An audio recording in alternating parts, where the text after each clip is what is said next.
我用便宜的东西对付你贵的东西。这次美国打伊朗有好多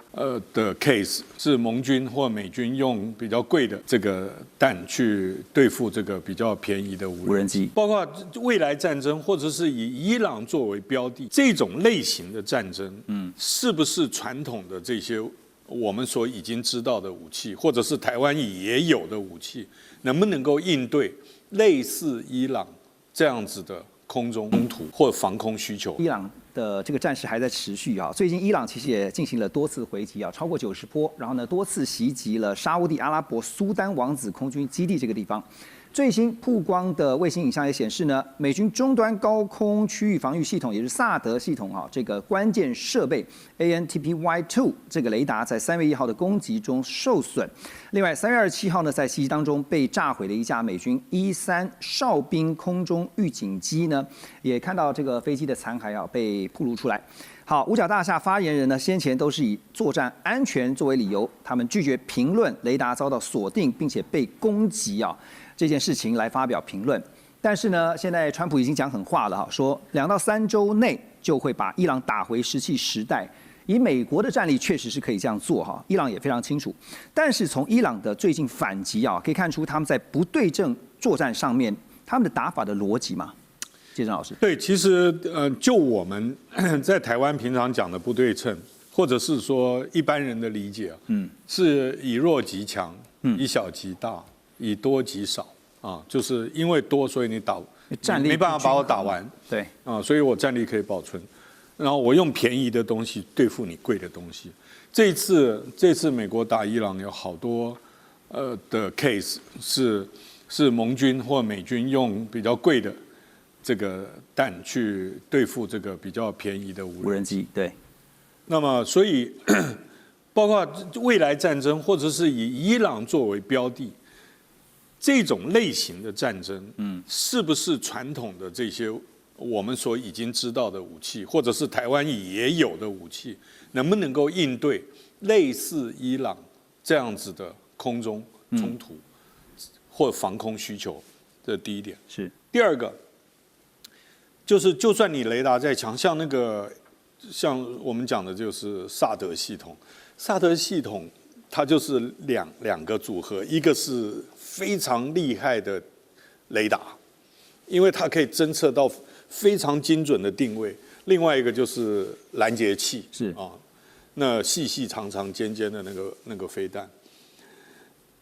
这个如果被突破，我觉得有一种可能就是饱和攻击，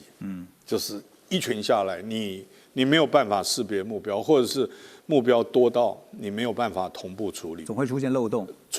OK， 就是百密一疏就会被打到。那这是一种可能。另外一种就是美军是非常强调基地防空的，像我们讲在沙烏地阿拉伯的基地嘛，我自己陪同美军的军官到台湾来参访的时候，他们到我们的空军基地。很多人第一个就问说你们基地防空在哪里？可不可以给我看？那我也不知道，我就说这个不能给你看。如果是美军这么强调基地防空的话，那除了刚刚的以量多穿透的话，另外还有一种就是固定目标非常惨，因为像那个 AWACS 就是这个叫做空中预警机。它就是停在那里，就是固定目标。对，基地本来就固定了，你又暴露在外面，那有多少人可以用他的卫星或者是他的高空侦察无人机，告诉伊朗那个定位，然后你就打到了。我快速问一个，既然介正老师讲到这个部分了，快速请教一下 Russ， 你觉得伊朗有可能除了攻击军事基地，就军事设施以外的对美国来讲是重要的一些设施吗？比如说像基础建设啦，像最近的 AWS 不是也被波及到吗？我觉得我刚说了，伊朗做很多我觉得是很蠢的决定。那其中一个是攻击周边国家，除了军事基地之外的基础建设，甚至民宅等等，这个就会惹怒周边国家，他们会跟以色列跟美国站在一起。所以你觉得机会不大？伊朗已经在做了。对。所以继续做就会有周边国家的反击了。纳坦雅胡就以色列总理呢，他在这个礼拜做出了一个重大宣布，他说以色列将会扩大对黎巴嫩南部的侵略行动。美联社也报道说呢，以军持续的打击伊朗支持的这个什叶派民兵组织真主党哈。那在这个同时呢，纳坦雅胡强调说，以色列将会扩大在黎巴嫩现有的安全地带。他在发布的影片当中呢，他声明他说，这项决定是为了加强以色列在北部边境的安全态势，而且已经指示军方进一步扩大黎巴嫩南部的现有安全缓冲区，也说呢要从根本上改变当地的安全态势。但是美国媒体军事观察网也报道说呢，以色列对黎巴嫩南部的空袭行动虽然已经造成了上千人死亡，但是呢真主党对于入侵的以军地面部队还是强烈的抵抗中。包括像以色列军装的这个王牌坦克梅卡瓦的损失就超过了20辆。现在这个伊朗的战士川普说2到3周要加强攻击，但是也看到有分析说，其实已经在看什么时候应该要赶快的飞到，要赶快的这个建出哈。但以色列最不乐见就是美国结束对伊朗的行动哈。美国如果想抽身的话，大使觉得以色列会用什么方式拖住美国？那就是加强这个对伊朗的攻击啊。然后把这个攻击的目标尽量扩大嘛，然后不只是拖住美国，主要是要把这些海湾国家拖下去，连海湾国家一起拖，把事情闹大，那如果说都让美国这样就是走的话，这个机会的话，真的是没有好好把握了。对，因为美国远在天边呢，走了就走了。对，所以你可以看出来，其实美国对以色列也是一直在怎么样，在这 compare notes， 就是说。这个东西你能打，这个东西不要打。那上一次不是以色列攻击了这个伊朗的这个石油相关设施以后，那以色列不是说那个五角大厦官员打过来，第一声都是讲三字经嘛，不是就这回事？所以就变成就是说，其实这场战争虽然是战争，可是能够攻击的目标。应该是还有一定很强的一个限制，它有一个边界，有些东西是不能打的啊。那以色列打了，所以美国还是很火大。那不过就变成就是说，像刚刚讲到像这黎巴嫩的部分啊，那黎巴嫩的情况就是说，大概这个228对不对？美国开始开打以后，大概差不多过了1个多礼拜，以色列又开打这个黎巴嫩，那。不是小打，是大打。对，空袭跟地面部队大举进入，那大概差不多1个礼拜前的国际媒体的估计，大概有1200人死亡，1200人死啊。然后呢，大概有数十万人流离失所了，所以这个战场。这可能不会小于在这个对于这个当地民众的影响不会小于在伊朗的攻击啊。那这个部分的话，这个就变成就是说，你刚刚提的内塔尼亚胡说，就是要确保北部边境地带扩大缓冲区，好像是要往前推40公里，没有一个明确的，有人说40公里。那黎巴嫩的话，政府出来抗议，他说这个不是。这个所谓的寻求这个缓冲区扩大，他说这就是赤裸裸的侵略，是跟这个占领土地，是所以就变成就是说这个事情其实就以色列来讲的话，以色列角度可能认为说这个美国跟伊朗的战争也提供了一个他可以在伊朗的在这个黎巴嫩北部获取更大这个控制空间的这个机会啦。所以其实黎巴嫩南部的战事惨况不亚于这个伊朗。所以大使刚刚讲说，以色列现在做的事情，对于黎巴嫩黎南这边，不是就赤裸裸的侵略了吗？根本不是哦。为什么？这真主党一直造成以色列北部社区的危险，一直发飞弹等等，已经很多年了。那以色列是不断的是给他们机会撤退，一直不要，一直。以色列为什么这一次要加大他们的攻击力道呢？把这个安全缓冲区要加大呢？图的是什么？因为以色列已经受不了了，已经是10几年甚至20多年了。以色列在2000年是退出南黎巴嫩，本来那边也有 security corridor， 对不对？那边有就是跟现在是同一个问题了。那以色列主动退出了，撤退了，但是真主党的行为没有改变，所以你认为一样都是这样。那现在经过加沙战争，伊朗战争，以色列政府还有人民对 Hezbollah 真主党这个问题已经是不令容忍。据伊朗的官媒啊，就刚刚提到的这个塔斯尼姆通讯社，他们在3月27号就报道说，伊朗革命卫队呢，他们强烈建议啊，所有在美军驻扎地的平民赶快的撤离，以免受伤。因为呢，伊斯兰革命卫队无论在哪里都有义务攻击美军，甚至包括邻近国家这些美军士兵下榻的饭店都会成为他们的攻击目标。伊朗武装部队发言人也表示说呢，当美军进入到这些饭店的时候，那些饭店呢就成为美国的一部分。意思是美国人在哪里，我们就打到哪里。好，路透社呢另外也报道说，伊斯兰革命卫队内部还有更鹰派的人士啊，主张应该要发展核武来反击美国。所以美国副总统范斯26号在这个内阁会议上面也暗示，他说伊朗有可能在背心里面要装置核子武器来进行自杀式的攻击。但是这个相关是不是真的是如此啊？可能是有些资料在手上吗？啊，不得而知。但是以目前实际的问题，就是目前伊朗所累积的浓缩铀，真的有办法在短时间内，说像那个范斯讲的，说在背心里面做成像核子武器来进行自杀式的攻击，甚至做核弹、做脏弹来反击美国吗？肖伟兄。好，你要说做脏弹啊，这个可能性真的有，但是这些核子物质的移动啊，难度是非常高的。首先先来讲啊，伊朗现有的浓缩铀有没有办法快速的把它做成核弹？大家不要以为做核弹是一件很简单的事啊，做核弹的浓缩铀，它的铀浓度要高达97%以上，也就是这样精度的浓缩铀，这个地球上能够提炼出来的国家没有几个。好，所以也就是说，今天当时那个美国他们在过去这个反正看到伊朗有点浓缩铀的时候这个那个大家长期我相信你有记得一些那个新闻，就是伊朗境内的核设施发生不明原因爆炸，为什么？其实就是那个以色列摩萨德一直在监看伊朗，他如果就发现伊朗要开始准备好能够开始提炼浓缩铀，他就要设法把它炸掉，然后另外也管制这些所有可以提炼浓缩铀的这些设备进口到伊朗去。另外一个就是我刚刚讲浓缩铀的浓度要达到那个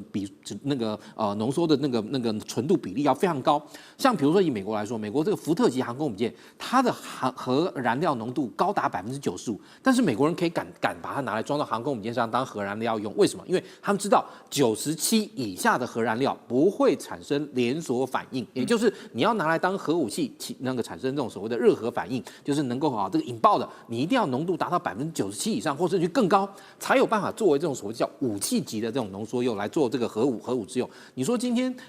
那个伊朗在这么多年来饱受制裁，而且或者说好不容易弄那么一点点就被这个那个以色列人被美国人这样炸，那你说他能够有足够的那个核弹那个核燃料来做核武器的话，我个人觉得没那么容易。而且今天你要做这个核武器，你也要经过一系列这个测试，比如说包含临界测试，或者是真正要试爆。像比如说金正恩，大家都知道他现在手边有核武器，为什么？因为他爸爸还在世的时候，这个金正日就在这个地球上搞了一个小型的这个那个地震他那个地震一震，大家都知道，哎呦，原来北韩真的有。好，那这个时候你说伊朗你连门槛都还没有，他如果说你把它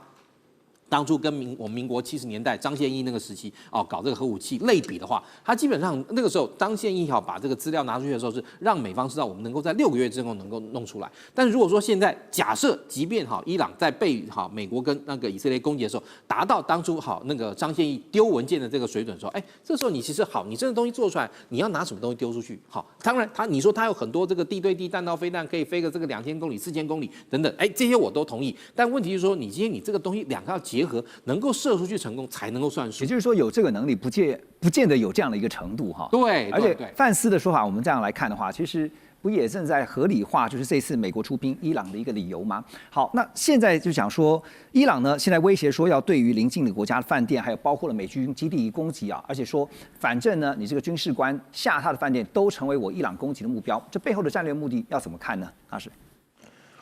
其实我觉得就是说，伊朗做这件事情，其实因为他已经把很多美军基地给摧毁了。是。他认为现在美军没有基地了，所以就躲到其他地方了。所以他就说你要躲在饭店啊或者这些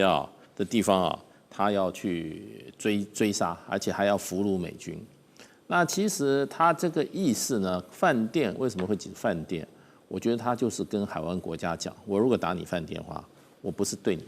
我是对你藏在饭店的美军。美军对，所以叫你的美军你的饭店不要住美军，你住美军，对不起，我打的话，我不是打你饭店，可是是打美军。那我是不愿意打的，因为我把你这个国家的这个饭店供了你，国家还有观光客嘛。所以这个其实现在出来在调停的，比如土耳其啊，比如说这个埃及啊，比如说巴基斯坦啊，那几个国家都是在跟伊朗在谈的时候，就希望说，你不要乱打这些民用目标真正的冤有头债有主这个应该是美国跟以色列，你不要乱打。所以呢，我觉得他这个意思其实是多重意义，一方面也警告美军，你们最好撤离。那么一方面也跟这些就是说这个波斯湾国家这个海湾国家的这些名义上是美国盟友，可是实际上是这次战争的苦主，没错，跟他们讲说，你不要用饭店让这些美军躲在里面。但是大使，您那我觉得也都打你饭店了？您觉得这样的一个说法，就是现在做了这样的宣布会不会造成说实质上面影响到这些海湾国家他们的态度甚至做法？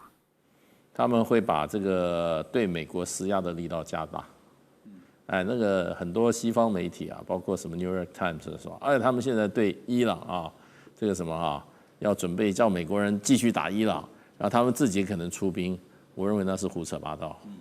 这些国家他不会公亲变事主的，他不会跟以色列站在一起冤有头债有主嘛，对不对？没有，他不会跟伊朗去作战的，这是战争，人家他们这个中间事实上都有很多联系的对，就是说伊朗打的时候也讲得很清楚，我是打你的美国的设施你这个美军基地被打得很惨，那他没有针对你这些国家的民用设施，他打到民用设施唯一是什么？唯一是伊朗自己的民用设施被打的时候，他这边没有美国的民用设施他只好跟打这些跟美国关系比较重的国家，尤其阿联酋，所以他打了。那所以就变成就是说，因为他没有美国目标可以打，所以就是说，你今天美国要打伊朗的民用设施，尤其能源有关的这件设施那海湾国家说，那伊朗就是打我们的，因为这个东西都是附近都是他打得到都是我们的，所以他们现在卯尽全力希望美国不要打，不要扩大战争所以川普现在的压力，除了他自己美国的压力之外，海湾国家还有再加上土耳其，再加上巴基斯坦，再加上埃及，都是出来要美国不要去把这个战争往上提升的。没错。所以我认为基本上现在最希望这个战争停止的是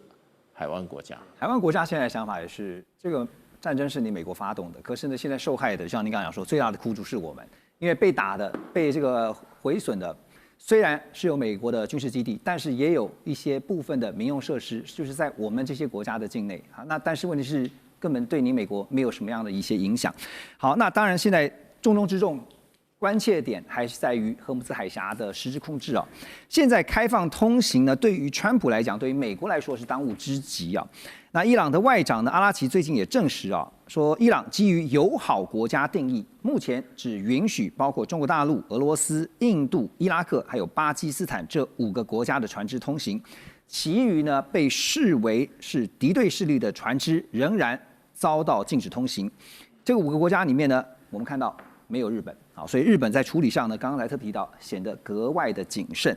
日本首相高市早苗呢，最近在这个幕僚会议上面也表示说针对能源供应的忧虑呢，将会从3月26号开始释放国家石油储备以及产油国共同储备。那所谓这个产油国共同储备呢，是日本与产油国合作，在日本国内存放的石油储备。另一方面呢，日本政府还会祭出新的政策，规定民营企业也必须持有的石油储备。好，日本真的现在对于这个中东危机也是非常的担忧，因为他们是高度依赖石油进口的国家。但现在祭出的对策真的能够有效的舒缓目前战争带来的冲击吗？短期也许可以，中长期呢？中山节的话，事实上日本他有去做一个分析啊，美国打这一场战争是打的兵器战，但是伊朗打的是一个价格战，所以川普看起来会显得有点焦虑。为什么？因为价格往上升，川普讲的说，我们的石油只有1%从那一个海峡过来，其他的国家只有90%多。不过我们要看一下，其他国家如果价格往上涨的话，自动会带动美国的一种价格上涨。那日本的话，他们就会感受到它的压力。虽然说他会去释放我们讲的储备石油，应该是3月16跟3月26日的话会持续的一个释放，他希望把市场的价格会往下来。那往下来的话，你也看到川普为什么会讲什么24-48小时改6天改6天的原因就是这样，希望让价格一直往下降。看着油价在说话的，这是看着油价上，所以他们发现川普就是你会跟市场去对，那伊朗有抓到这个点。那他们去担心到说，因为70年代有2次的石油危机会造成物价一种通膨，所以现在日方它就是跟 IEA 32个同盟国，既然要释放出去战备我们讲的储备石油的话，就只是一个国家释放那个量会不够，那不够的话大家一起去释放，暂时会让它缓一下。可是呢，这个可是又来了，他们就发现东南亚很多的国家，东南亚国家可能包括我们台湾，那个储备石油事实上不是很多。那不是很多的话，如果这个战事一拖长的话，大家都没有了。东南亚很多国家现在已经是单号、双号、单号、双号去排队加油。那现阶段只能够做的就是说，去别的地方买。或是说这个石油是不是透过别的地方去买？那别的地方去买又会牵扯到另外一个问题点，因为他们过去都90%来自中东，中东的石油那提炼的过程跟其他国家提炼的过程稍稍会有一点不一样，那不一样的成本又会往上升。过去太过倚重从中东来的石油了，他们想过很多种方法，但是都没有用，就是希望能够降低对中东从70年代到现在，那也曾经去依赖俄罗斯，没想到俄罗斯2022年又去打乌克兰，乌克兰又说又不可以跟俄罗斯买，我本来想要从俄罗斯降低，那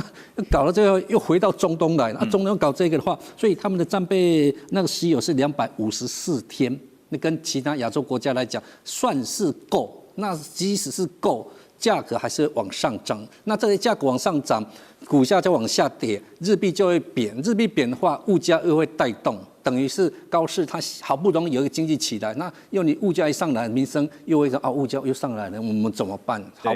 成果又不见了。亚洲很多的国家或经济体现在密切关注说日本的做法对，简单请老师告诉我们哪些他们的做法，您觉得还值得我们参考呢？第一个的话就是说他们会请日本可不可以释放多一点给他们？那日本他们有解释到，只要不影响他们国家的情况之下，他们愿意去帮忙其他国家。这第一点。第一点，趁这个机会，日本希望能够带动它在亚洲的那一种地位，而且它也带动说这个荷姆斯海峡能够顺利通行。他确实在拜访川普的时候，也有达到这一个通点，所以他希望是做一个和事佬这个战争希望尽快让它降幕下来。他跟川普也是讲这句话，我们这战事就不要再打，尽快把它结束掉。针对这次对于伊朗的行动川普在上个礼拜他已经明确表示，美国无意向伊朗来部署甚至是出动这个地面部队，同时也透露说呢，美国已经要求以色列总理纳坦雅胡避免攻击伊朗的能源基础设施。但是呢，以色列 Channel 12他们报道说，以色列国防军总参谋长扎米尔在最近的一次内部会议讨论时表示，以色列对伊朗的军事行动甚至还没推进到一半，所以现在以色列的态度也很关键，就是这场仗到底要打多久呢？而根据美国五角大厦的统计数据从2月28号战事爆发以来，美军已经对伊朗海军飞弹、无人机库存还有包括国防工业进行了超过7800次的空袭，并且锁定哈尔克岛上面超过90处的目标。但是哈尔克岛的能源基础设施到目前为止仍然保持非常完整。如果真的要夺取哈尔克岛的话，就必须要出动地面部队。好，哈尔克岛其实它是个非常关键，因为它是占着伊朗的这个石油90%的出口，是非常重要的。那它位于在波斯湾的西北部，距离伊朗海岸大约有25公里，长6公里，宽3公里，是最大的伊朗原油出口基地。90%的伊朗原油都是从哈尔克岛出口。那前美军的中央司令部司令他就说，美军可以摧毁哈尔克岛的石油基础设施，但是这也有风险就是呢会对伊朗跟全球经济造成不可挽回的损害，或者是美军就直接占领哈尔克岛，把这个重要的石油设施拿下来，作为跟伊朗讨价还价的筹码。所以现在呢，拉回到美以双方的说法，都明确的表示，你可以听得出来，他们的说法就是这场战争将会延续下去，但是也画了红线，就是不派出地面部队所以评估的关键就在于说，能够不要打击或者是影响到能源设施。所以这个美以的共同军事行动，现在看起来，对美以双方来说，聂老师觉得他们是觉得老神在在，胜券在握，还是说其实他们的计谋早就被伊朗看穿？我觉得这次都打乱了。一开始和平谈判的时候，美国要求的是4大目标，前2个目标是它最重要的。第一个就是浓缩铀停止，要你的核计划、核设施不要再发展；第二个你的导弹不要再做得这么厉害，要不然又出现第2个北韩，我美国还受得了吗？那以色列一直诱引我，就是说，他这个原因你一定要打，所以美国就说，有道理。我不要让他成功有一个长程甚至洲际导弹，甚至夹带的核，因此这是我的目标。现在根本没有完成这2个目标。川普不但说我赢了，什么叫胜利在握？他讲了多少次我赢了？我打了他好多地方，从2000多个地方到7000多个地方，这样打烂了人家的家园，甚至打死了那么多小孩，叫做赢了吗？我觉得现在有很多的疑问，这是逻辑思考。第一个，美国是一个聪明，这个川普总统要占哈尔克岛，哈尔克岛在西北边。赫姆塞牙在南边，好，赫姆塞牙被伊朗控制了，你就要去弄哈尔克岛来封锁伊朗的90%石油，这不是以牙还牙？血债就是冤相报嘛。美军这么厉害，这么大，军事实力这么大，你需要这样子来作为什么讨价还价的筹码吗？美国你越被我们觉得就看弱了，但是当他有他的智慧思考，但是你有没有想到？当你这样冤冤相报的时候，你会更惨。全球经济就像刚才讲的，所有人在分析这样全球经济，当然伊朗经济一定大受伤，全球经济更惨。那伊朗经济受伤之后，它再来又产生了，这次非常清楚，伊朗即便我实力不够你，我打导弹打不到你美国，可是你打我军事基地，我反击，我反击你军事基地，你打我能源石油，我反击你能源，还有天然气。卡达我丢5颗，你防了4颗，最后1颗还是打得到。你现在防空，你这么糟糕的代价，2个代价，你的所有的东西防空系统都昂价非常昂贵，你根本是不对称、不平等、不对等的这个战争。对伊朗来讲，第一个军武的不对称，第2个代价的不对等。现在美国在此就会在信誉不断的扫地，你会发现这次伊朗。虽然伤得很重，其实他的国际名反而更高，就是说他最后反而他会想要他要求的东西。我现在讲说，你说胜券是不是在握？我绝对看不懂，这怎么叫胜券在？还有一个，什么叫地面战争？请问一下，1955年、1975年发生什么事？越战，《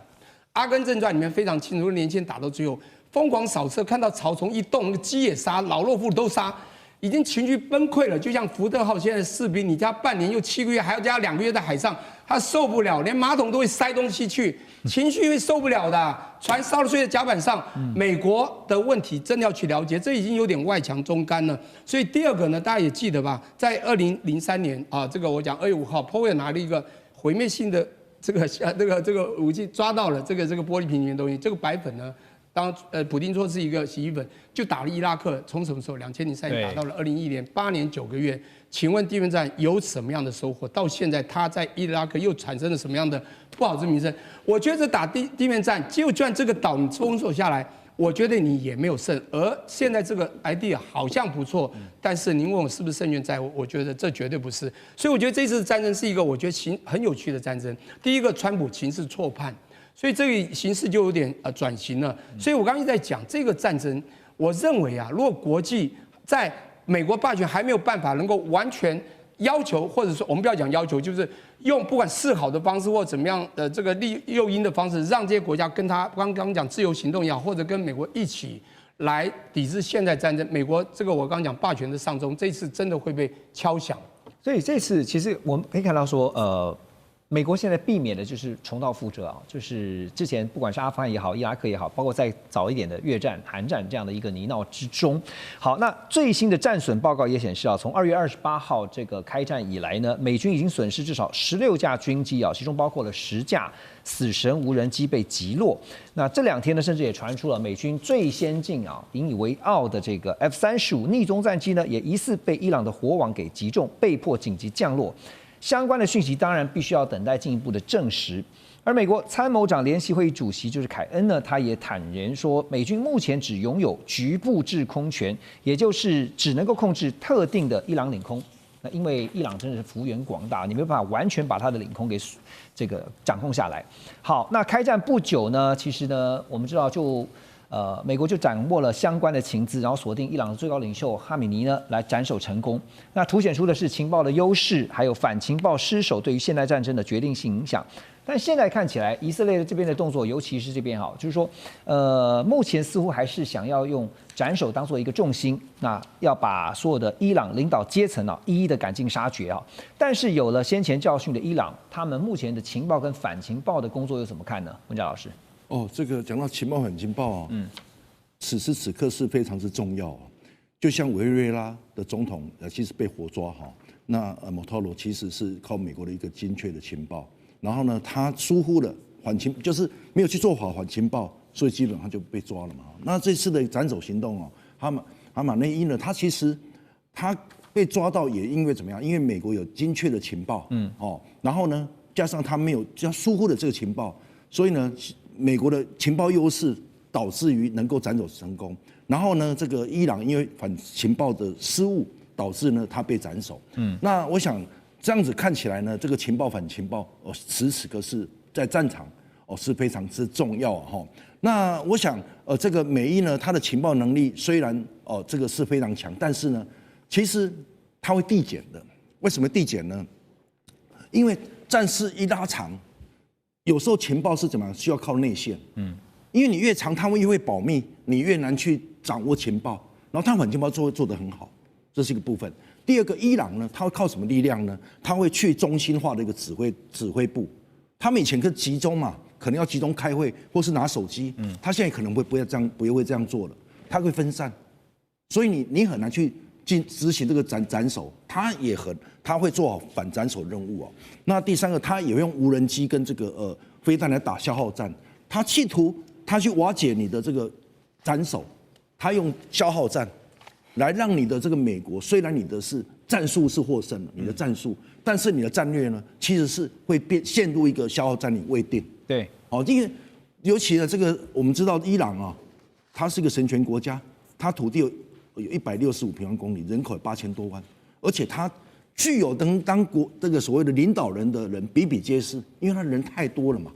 所以呢，你这个野火烧不尽，春风吹又生，你光靠斩首是没有用的，因为他一直会去推选新的人出来没错。对，好，那第一个，未来我觉得这个情报的趋势呢，当然我们美国短期内它还是需要靠这个尖端的情报跟 AI 的分析能力但是呢，我想这个伊朗会在反情报跟不对称的作战呢，来迅速来补强。所以呢，这个战争形态会变成斩首跟消耗一个并行。了解。那所以我想，这个情报呢，我想不是一次性的到位，而是需要长期的一个博弈。此外呢，关键还是在于谁拥有了情报优势，那同时又避免反制。OK， 所以其实从目前伊朗所推出的这个战略就是用低成本的武器来消耗这个美国跟以色列他们高昂的这些武器反正呢不对称嘛。那但是呢，伊朗也料到这个以色列呢，或者是美国呢，他们不能够去攻击能源设施因为这个对他们来讲是非常重要的关键。所以呢，川普特别告诫以色列说，不要再攻击伊朗的天然气基础设施因为以色列先前就攻击了伊朗一个主要的天然油气田，在画面当中我们看到，伊朗就立刻也做报复，因为呢就攻击了这个卡达的拉斯拉凡工业城。因为这个拉斯拉凡处理全球大约20%的液化天然气，而现在呢，不止卡达，沙烏地阿拉伯在红海的主要港口盐布港也传出遭到攻击啊，一度宣布暂停原油的装船作业。好，画面当中也看到美国财长贝森特呢，他有强调说，川普政府正在考虑采取新的措施，抑制不断上涨的石油跟其他的商品价格，而且可能对海上的伊朗石油解除制裁。这个石油总量呢，说如果是解除的话呢，估计可以啊，稍微来缓一下燃眉之急啊，就是石油总量因为有大概1亿4000万桶的原油。那分析师也有不同的看法，就是这个 Again Capital 的石油专家啊，叫做约翰基尔杜夫，他说近年来呢，其实中国大陆呢是无视于美国的制裁，光是购买伊朗原油出口啊就占了非常大的部分。现在呢，如果华盛顿批准的话呢，中方呢就可以自由出售数百桶的原油哈。所以确实能源对全球来讲都非常的重要，尤其这一次呢，荷姆斯海峡受到控制之后，其实在亚洲这些国家，包括了日本、中国大陆，当然也是 OK 这些东亚的国家都受到影响。那现在以色列打伊朗呢，被美国提醒说不能够打油田；美国打伊朗呢，但是解禁制裁伊朗的海上石油哈。所以这场因为地缘冲突引发的石油赛局，江老师你怎么看？现在谁站在最有利的位置上？我觉得大家现在只看两边打来打去，加美国介入，可能刚刚之前提到找着日本或是找其他盟友一起加入这个战局。其实大家可能忽略一个很重要的因素，就是时间。为什么会提到时间？是其实燃油厂、LNG 厂不是说我今天关掉打开，它就可以去源源不断生产，它也是要一个时间。那据我所知的话是。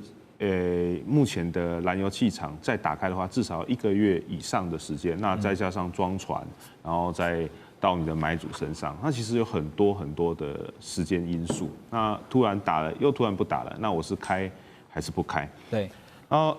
这次在挪威有一个能源机构他有去做分析，说这次攻击会让卡达2026年的全年的 LNG 损失达25%。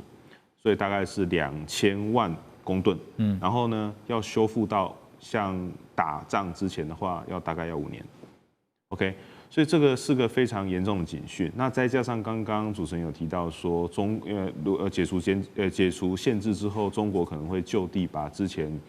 跟卡达在新加坡外海交易的这些黑石油变成就地合法化。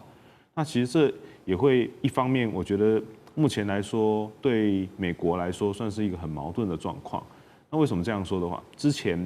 在俄国跟乌克兰在俄乌战争的时候，美国去抵制欧洲买俄国的天然气。OK， 那现在他们好不容易找到一个替代品，从卡达去买这些东西。那现在，卡达又不能生产天然气了。对，那就导致说，那我欧洲的这些国家该怎么办？那远一点，亚洲的这些国家该怎么办？我觉得这个是目前对川普来说算是一个很头痛的。像刚刚和主持人有提到说，美国说我又不用这边的天然气，又不是用这边的油，那你们这些人，我不管你，那你们要自己派船。它造成了这个现在全球能源的供应出现了一团乱，但是现在。美国一句话说：“这关我什么事情？”你觉得这听起来不会觉得很可笑吗？好，另外还有就是有一个简单的问题啊，因为我看到了一篇分析啊，是说现在还有一个隐忧，就是有关于氦气的供应断裂啊，因为氦气是液化天然气制成的一个副产品。然后呢，这个现在不只是因为石油受阻，然后造成这个包括石化产业非常的慌乱以外。氦气的供应中断对于半导体制造，因为您是这个半导体科技相关的研究学者对于半导体制造的影响评估怎么看？其实基本上石油啦，半导体常用的就是氢气，就越干净的东西，其实在半导体制成用的越多。那包含我的蚀刻。那其实大家一直在讲半导体，可是很多东西是忽略，是我们的民生化工都要用这些东西。那到时候可能我们第一个，因为半导体说实在的，顶多我们最常用的就是这些手机、电视。那其实不用手机、不用电视、不换新不会怎么样。可是你不可能不开车、不点灯、不穿衣服。所以我觉得后续很大一部分是要去看后面民生化工品的状况。现在全球都在看一件事情，就是美国如何从伊朗的战事完全的抽身那到底什么时候会结束这场战争？什么时候又会用什么样的方式来结束？好，那么美国总统川普呢，这个礼拜在 Truth Social 他发文表示说，根据伊朗政府的要求，特此声明，我正暂停对伊朗能源厂的毁灭计划。往后10天啊，延到什么时候呢？延到美东时间2026年4月6号星期一晚上8点。而且他强调说，谈判还在进行中，尽管假新闻媒体跟其他一些人发表了相反的错误声明，但谈判进展非常良好。我看到这个发文一出了以后呢，在27号这一天啊，国际原油的价格呢开盘就下跌了超过1%，那也逆转了前一天大涨大概5%的这个走势啊。如果我们观察其中哪些地方比较特别？特别之处在于呢，德黑兰当局已经向联合国海事机构表示了，就是大家所关注的这个荷姆兹海峡是否要开放的这个问题。他们说呢，伊朗说呢，将会允许非敌对船只通过海峡，包括没有参与或者是没有支持对伊朗的这个侵略行为啊，就是不属于美国或以色列的船只都在这个可以安全通过的范围之列。那另外呢，航运资讯公司劳氏情报这家公司的分析说，伊朗革命卫队呢已经在荷姆兹海峡建立了事实上的一种收费站体系。他们并且分析说，并不是所有船只都需要直接付费，但已经知道有2艘船付费，而且还是以人民币结算哈。所以也就是说，油价现在是不是真的是左右了川普的政策啊？它变成一个重要的关键。确实啊，你可以看到，不管在周末前最新的油价走势图，我们提供给大家，不管是布兰特原油、纽约原油期货，还是杜拜原油的价格哈，大概都在川普发言的前后哈，就是维持在$100左右。当然，现在大家会担心的是，万一这个伊朗的局势不断的扩大，原油价格会不会飙涨超过200？所以 Russ 觉得呢，这个油价现在感觉上，川普每次在发言之前，他会很 care 的就是油价的波动。当然，他是非常 care 这个议题。每次接受联访，记者都会问，对不对？然后有媒体政论节目都在讨论，都在批评他。另外过几个月就进入美国夏天啊，很多人会国内旅游，还有选举是11月初，一直攸关未来的通膨走势，所以他是非常非常关心，也是很担心油价的问题。所以我还是认为他希望这个战争很快就会结束，在几个礼拜间，甚至几个月，不要超过5月底了就对了，因为他真的是很关心油价。那当然他也是考虑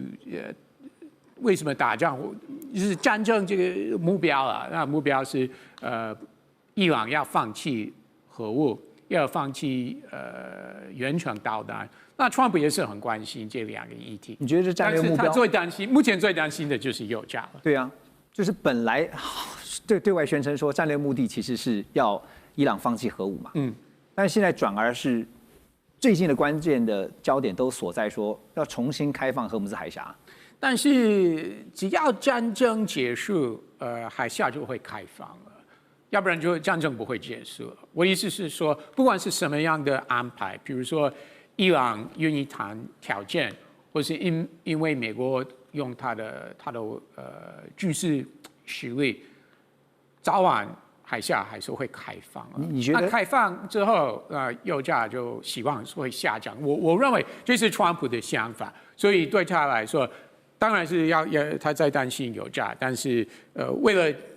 油价的问题，那战争要很快就结束了。最近大家有在分析一件事情啊，就是精神胜利法。就对川普来讲，只要他觉得胜利就胜利了。你觉得他会找哪一个理由或者是台阶，就是达到了战略目的，然后美国就赢了？本来有这个可能，但是不得不说，伊朗还是。要给他一些让步，不是因为面子的问题，是一个实质的问题。我的意思是说，如果伊朗没有真正的放弃核武或远程导弹，那之后战争又会开始了。但是伊朗会放弃吗？吴宇老师，照目前的谈法，因为伊朗现在也丢出了5点，不是吗？而且呢，我进一步请教您的是，最近这个德意志银行策略师叫萨奇德瓦，他分析说，这场冲突大家小心啊，有可能会成为侵蚀石油美元主导地位的催化剂，而且催生石油人民币。主要是因为呢，中国大陆是伊朗的长期伙伴，同时也是伊朗石油的最大买家。那刚刚我们提到了吗？不是现在建立起一个实质的收费机制，而且是用人民币收费的体系哈。当然，这背后的考量有没有可能是说想让中方入局？可是另外一个角度来看，北京真的有可能会因为目前用人民币来计价，说建立这个收费机制，而就轻易的去进入到这趟浑水吗？我想大概不容易。我们应该这样来看。首先，第一个来讲的话，从中国的角度，2025年，它全世界最大的石油能源的进口国是3个国家，排名第1的是俄罗斯，那它早就已经开始用本国货币人民币在做结算了。排名第2的是沙烏地阿拉伯。那它到去年从去年的第4季到今年的目前为止，快要第1季，大概一半以上也在用本国货币，就不再用美元来做计价了。那排名第3的当然就是伊拉克。那伊拉克从2023、2024年开始允许部分的民间也可以用所谓的人民币来作为石油的购买，那现在也可能进一步的扩大。所以我们看这个问题应该这样来看，就是由于第一个，首先，中东地区能源最大的出口国就是中国。第二，中东的国家的主要最大的贸易伙伴也是中国。因此，从这个角度来看的话，在中东地区的这样一个能源，慢慢的改变由美元为主导的一部分，慢慢的往着人民币来做结算，那这是一个大概可能是一个趋势。这第一个，我们这样来看。那第二个，那伊朗这样的做法，难道北京就要入局吗？倒也未必啦，因为这个荷姆斯海峡跟伊朗当中，其实所占的这样一个人民币的这样一个所结算的比重，其实微不足道。第二个更重要是什么？更重要，北京的大战略的大棋盘嘛。这一场的战争到目前为止，谁是最大赢家？目前来看，应该很清楚的嘛。俄罗斯是最大的赢家。那这一场选举来讲的话，目前来看，除了伊朗之外了谁是最大的输家？大家一定认为美国是最大的输家嘛。特别是他是被以色列这样一个牵着鼻子走。你去看看美国在什么？美国在联合国总共动用了93次的否决权，其中53次都是为以色列一个国家在投的。对，几乎是被以色列牵着走。就从这个角度来看的话，因此今年又是属于中阿峰会。中国跟阿拉伯国家峰会在年中，今年中国2个重要的一个所谓国际性的主办赛事嘛，一个活动嘛，一个就是年中的中阿峰会，一个是年底的 APEC 会议嘛。是从这个角度来看呢，伊朗当然中国不需要为了什么，不需要为了这样一个伊朗这个问题高度的介入支持伊朗而得罪了阿拉伯国家，更何况从他目前的角度来看的话，他也在从这一场战争当中看到美国刚好把他最先进的武器跟设备在不断在伊朗当中来实践，也让中国在战争上学习到教训，也收集到相关的参数。就从这个角度来看的话，他也不需要介入太深嘛。是，吴岳老师讲到这边我就是看到最近有一张图表，我觉得他整理的蛮好。他是说呢，中俄对于伊朗为什么现在采取比较是闭上关就是说保持冷静。那特别是在中国这个地方因为海湾贸易远超乎整个海湾的贸易利益远超乎对伊朗的利益